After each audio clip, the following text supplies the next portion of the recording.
If I had to start a business from scratch in 2026 with no audience, no capital, and no unfair advantage, this is exactly what I would do. I built businesses in both tech and real world industries, all started less than 10 years ago, literally out of my dad's garage.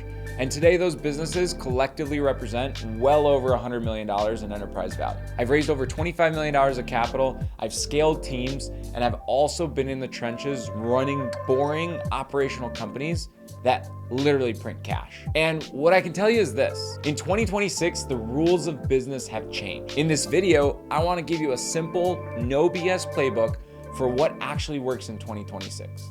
Not hype, not trends, not side hustles. Now write this down. The winners in 2026 will build boring businesses with extreme focus and modern leverage. To understand this, we must first understand why most people lose. Most people think business success comes from a great idea, and that's wrong. In 2026, ideas are cheap, and AI made sure of that. And the real bottleneck isn't creativity, coming up with the best idea.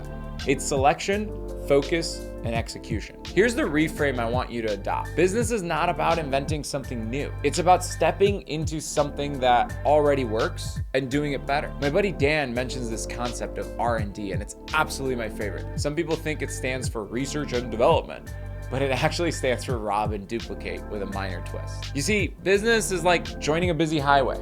Some people want to build the fucking road from scratch. The winners, they merge into highways where traffic already exists, and then they learn how to drive faster than everyone else. Once you understand that, the entire game simplifies. So let me show you exactly where I'd start and why almost nobody does this.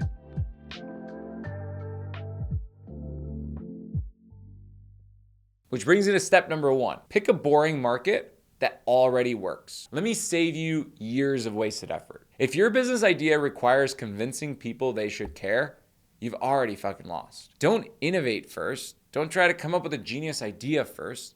Just participate. When I started Rumextera, the question was not, what should I build? The question really was, where's money already changing hands every single day? And if I were starting a business in 2026, I would personally look at these three categories that are super painful and money exchanges hands all the time. Not because they're exciting, not telling you to become a YouTuber, but it's because they actually work. Category number one is home service businesses. This is the next wave of millionaires. Warren Buffett, Cody Sanchez, Grant Cardone are all putting their money here, and almost nobody wants to hear it. Trades, home services, restoration, plumbing, HVAC, roofing. I run restoration businesses. Water damage, fire damage, mold. Is it sexy? Abso-fucking-lutely not. But it's essential. And when someone's house floods, they don't debate. They don't price shop for weeks. They just call whoever and hire the first person that answers. These businesses win because people need the job to get done, people buy local, and most competitors in this industry are unsophisticated. Think of the stereotypical plumber. Let me make this real. A close friend of mine started a restoration company from zero. No brand, no capital, no audience. And 5 years later, he sold that business for $40 million. Not because he reinvented restoration. In fact, he didn't do anything special. He just executed better in a boring industry that already worked. These businesses don't go viral. You won't ever hear of him, but they go profitable. Now, category number two, AI consulting, tech enabling boring businesses. Here's the deal. AI is hype, but it isn't the business. It's simply the multiplier. Everyone's trying to sell AI to tech people, build AI products, but that's backwards. The real opportunity is selling outcomes to people who hate tech or don't like using tech. And here's the best part. You can literally learn AI consulting by asking AI. Just pick up the phone and ask them. Here's 3 concrete ways I'd start AI consulting today. Number 1, building lead lists for local businesses using Clay. So finding a local insurance agent that wants a list of leads to go cold call, you can literally have AI do it for them. Number 2 would be build workflow automations for businesses using N8N, very easy tool to learn. And number 3 would be building data warehouses and BI dashboards for businesses using Domo. One of my friends built an AI consulting agency and focused exclusively on boring home service businesses. He didn't build software, he didn't have to raise money, he just modernized the intake, follow-up, scheduling, and reporting of these businesses and went from $0 to $1 million a year by upgrading boring businesses that didn't want to touch technology themselves. And here's the deal. Boring businesses don't want prompts. They want faster intake, better follow-up, fewer missed calls, clearer reporting, and less chaos. You're not selling AI, you're selling time, clarity, and margin. If you can walk into a boring business and say, give me your mess and I'll give you a system, you'll literally never go broke. Now, category number 3 would be productize knowledge. If you already have a skill, this is the fastest path to leverage. Think of accounting, sales, marketing, ops, finance, recruiting. One of my friends started as an hourly accountant, trading time for money. Today, she charges a percentage of revenue, and behind the scenes, she documented playbooks, delegated delivery, and has AI handling the grunt work. She's making millions. The playbook is simple. Figure out how to deliver the outcome manually, you yourself, then document the process, then you delegate the work to other people in AI, and then eventually you productize the result, like for 2% of your income, I'll do your books for you. And then you don't sell the hours, you literally sell the outcomes over and over and over again. Here's the real takeaway. All 3 of these paths work. Home services, AI consulting, productize knowledge. They're different vehicles, but the engine is the same. You step into the market where the money already moves, you deliver a real outcome, you systematize it, and you let people and AI do the heavy lifting. That's how you stop trading time for money. So pause this video right now and pick one of those 3. Now here's the deal. Just starting in one of these 3 categories isn't enough, which brings me to step number 2, focus beats everything. Let me be very clear. This is the most important part of this entire video. Focus beats everything. Before leverage, before capital, before systems, before AI, focus comes first. And the first thing you should focus on is how you go to market. Most people die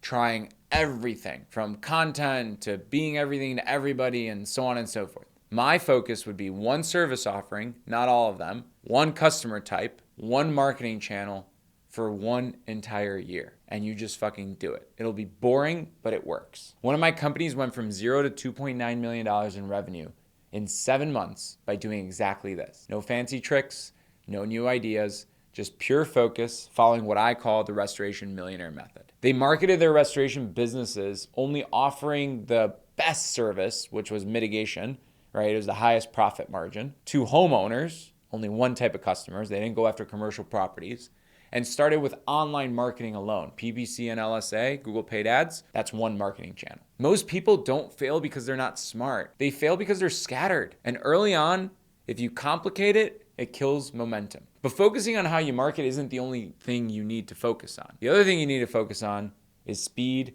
to cash flow. You see, cash is literally the oxygen of your business. Everything else is theory. You don't scale dreams, you scale cash flow. And the goal early is simple. Get paid fast, charge early, sell manually, deliver imperfectly. Speed creates feedback, feedback creates improvement, and cash flow buys you time. I can't even tell you how many business owners just are shy to ask the customer to pay, or don't take some sort of deposit up front, or they'll wait 30, 60, 90 days until they charge the person for the service that they brought. And then they die because they run out of cash.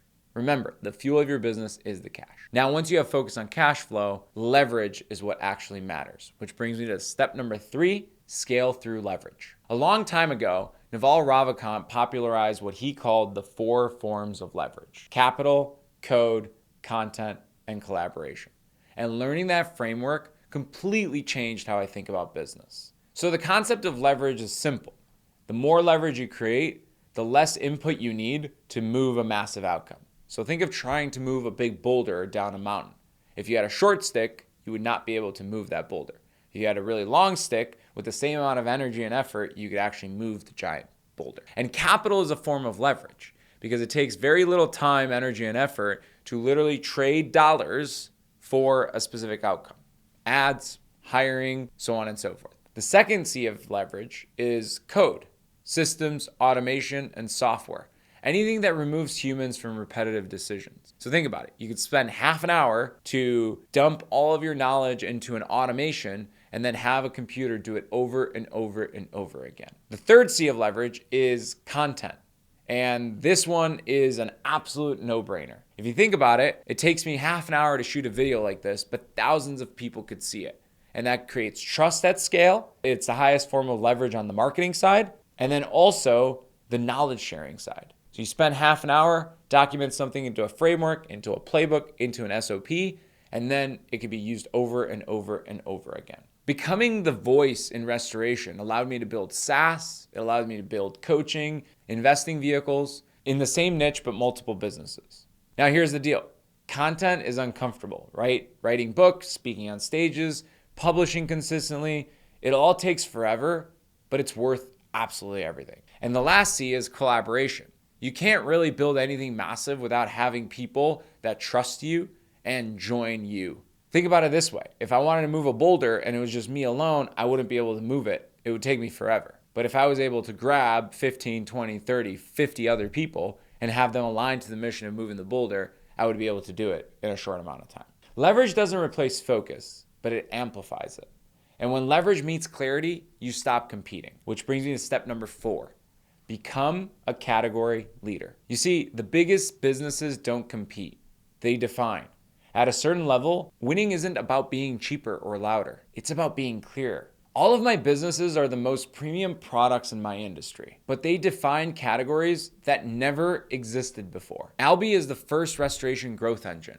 It replaced these clunky on-prem solutions that were just absolutely horrible software that didn't bring any value. Longview is the first AI-powered restoration company. Nothing else exists like it. Evolve is the first true restoration mastermind. They're all category leaders. And once you become a category leader, you get to teach instead of pitch. You get to name the problem and describe the pain point of your customer better than anybody else. You get to set the standard, and trust becomes distribution. And in 2026, where people are sick and tired of ads, fake influencers, and all of this information, trust beats attention. So let me recap this fast. If I were starting in 2026, I'd pick a boring market that already works.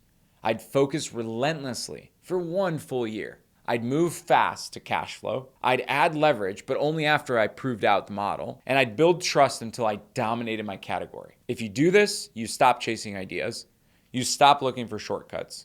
You become a builder. Comment focus below if this shifted how you think about business. And if you think this helped you, subscribe as I break down real business, real systems, and real execution. And if you want to build alongside other serious operators, join my inner circle. That's where we go deeper. See you guys next week.